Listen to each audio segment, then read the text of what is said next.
Princess ডায়ানার ছোট্ট একটা কথা ছিল, তার সাথে পরিচিত আমরা কম বেশি সকলেই। সে বলেছিলেন, আমি যাকে ভালোবেসেছিলাম সে ছাড়া গোটা বিশ্ব আমায় ভালোবেসেছিল।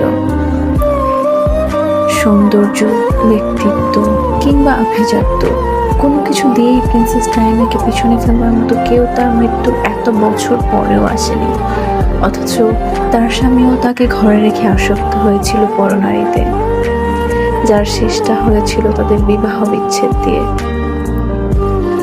তোমরা অনেকেই বলো না, গুছিয়ে না চললে, নিজেকে সাজিয়ে না রাখলে পুরুষ হাতছাড়া হয়ে যায়।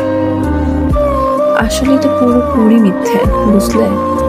যার মানসিকতা নোংরা তার ঘরে হুর থাকলেও সে কাজের মেয়ের পেছনে ঘুরে বেড়াবে, আর যার মানসিকতা পরিষ্কার সে দিনের পর দিন শত শত সুন্দরী নারী উপেক্ষা করেও শুধুমাত্র তার স্ত্রীর কথা ভেবে থেকে যাবে।